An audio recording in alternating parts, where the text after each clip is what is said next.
Hey, it's James here. If you're not recording every single podcast as a video, I've got 5 reasons for you today of why you should be. All of that and more coming up right now.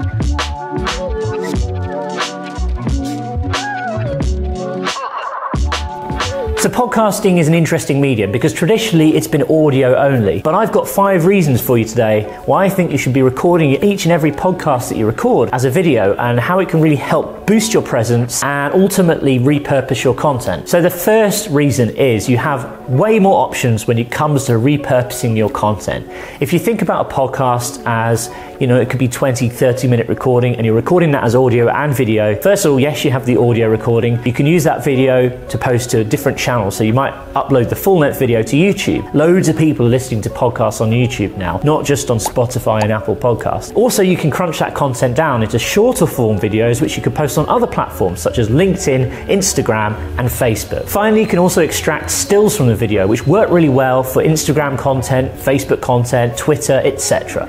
Okay, now reason number 2 is you don't have to record a Hollywood level production in order to use video. Don't worry if you don't have an expensive fancy DSLR camera. Using your webcam can just be a great option to get recording, or using a GoPro or anything you really have to hand. Even your phone's camera is a great option to record. And if you can't record on both ends, just record yourself, because you can always take out bits of stuff that you've said that perhaps you can then repurpose. There are loads of platforms available now, some of which are completely free of charge, including Zoom, Skype, StreamYard, Zencaster. All of these channels support video as well as audio, so there's no excuse really to not be recording the video, as I said, even if it's just from your webcam. The third reason you should be using video is I think it helps you read your guest, or if you're a guest, read the host, much better than perhaps if you're just recording via audio. You can really read their body language, see their expressions a lot more, and I think it helps create a more realistic conversation, especially given the current circumstances where a lot of people are still in lockdown, people aren't traveling around as much, and people are interviewing people quite often on the other side of the world. Well, using video will give you that extra dynamic and that extra level of communication that you just don't get when you're just recording down the phone line.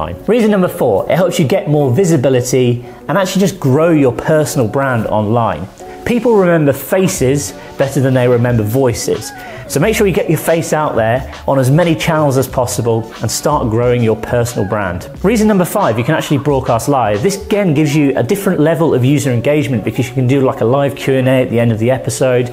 You can respond to people's comments on the fly, which is really exciting, I think, as a host, but also it allows you to communicate with your audience on a different level. Most platforms now support live streaming, such as YouTube, Facebook, Twitter via Periscope. You can use services like Twitch TV, and also if you're extra special like me, even have access to LinkedIn Live, which is a great way of putting out business-focused content to a really engaged audience. Using tools like StreamYard make it really simple, and I've got a weekly live stream called Working Lunch, which goes out live every single Wednesday, but then we turn that content into multiple posts on Facebook and Instagram, like I've just mentioned. We turn the audio into a podcast, and it's just a go-to resource when it comes to creating content for the next couple of weeks. We can just take out so much good value from each episode, and because we're doing it live, it doesn't take a lot of preparation. You just commit to blocking that hour off every single Wednesday, and you kind of create lots and lots of goodwill in the marketplace, because ultimately you're interviewing experts every week. They're going to push it out to their audiences as well. So I think live video is a win-win for everybody.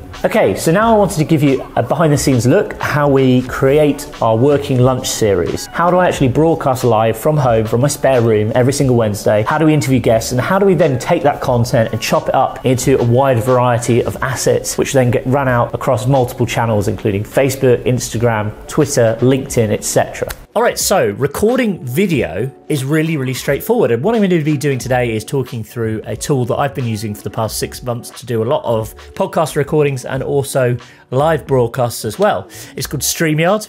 Don't have any affiliation to this company, but if you're interested in signing up and getting some credit on your account, I put a referral link in the description, so please feel free to use that. Now let's dive into StreamYard.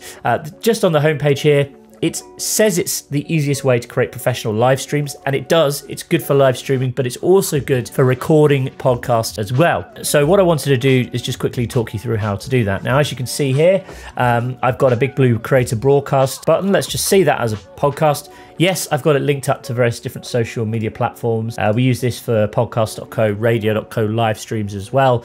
But you can also skip and just choose record only. And the purpose is exactly the same. It's really kind of like a video studio in your browser, which is why I like it. It's super simple for guests to jump in as well. As you can see here, we're going to enter the broadcast studio. I can choose to configure which camera and microphone. Best to set this as high quality as you can. Likewise, in the audio, make sure we've got our professional microphone selected, not our computer microphone. If you've got a USB mic or a sound card connected, make sure that's selected there. Once we're ready to go, we can jump into the broadcast studio, and I can click here to add myself to the stream. If I then want to invite a guest to join me, I click the invite button, and I can either send this via email or I can copy the link to the clipboard. Now, I don't have a guest today, so I'm going to just be my own guest by opening this in a separate browser window. As you can see, it's very similar process to how I just joined. They enter their name, just chosen Bob, and click enter broadcast studio. Now what I need to do here is just mute myself because I can hear some weird feedback. By the way, you can mute and unmute yourself. You can unmute the guest. I am back on my view here, and I will add myself to the stream. As you can see here,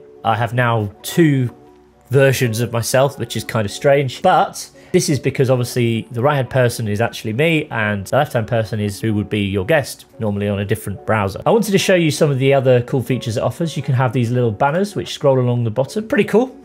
You can also choose your brand. So at the moment, I've got a little logo. I can choose to upload my own logo, or can get rid of it altogether. You can also do overlays like this with transparent backgrounds, or you could do overlays which are completely covering the screen, which is great if you want to show commercial adverts or call to actions. You can even do little videos as well. So for example, you might have a little introduction video which you play at the beginning, which you can fire off just by clicking on it. Also, it's quite important to note you can change backgrounds. The cool thing about StreamYard and why I really like this is you can do all this stuff from your browser. It saves on so much post-production. You don't need to go and edit stuff over the top because you can actually just fire this all off, you know, straight over the top. So really good for tweaking and kind of messing around and doing whatever you want. You can also invite multiple guests as well. Like I've got myself ×2 here, but I could invite someone else if I wanted. I think you can have up to like 4 or 5 guests quite easily on this. Once you're actually ready to record, you just hit this record button.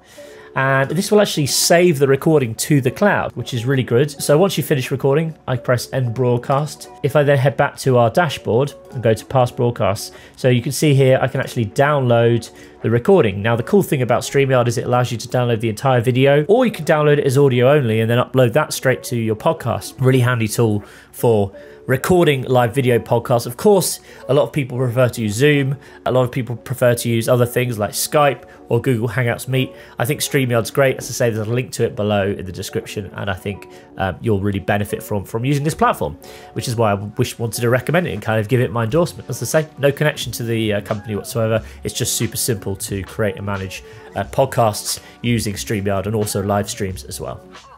So there you have it. 5 reasons to use video for your podcast, and even why you should consider doing a live video stream as well. Now, if you've got your own podcast and you're looking to find more interesting guests to speak to and potentially video, why not check this out? Hey, before you go anywhere, I have a quick question for you. Do you have a podcast? And if you do you want to book more interesting, high-profile guests on your show? Well, if you answered yes to either of these questions, I'd love to invite you to come and join our community over at matchmaker.fm. Matchmaker is a service that connects awesome podcasts just like yours with incredible and high-profile guests that make for really interesting conversations. It's really straightforward to get started and completely free to sign up. Just connect using your LinkedIn, Facebook or Google account, and then you can begin connecting with guests based on their area of expertise, location, and much more. If you haven't checked it out already, go to matchmaker.fm, get started. It's just like Tinder, but for podcasters.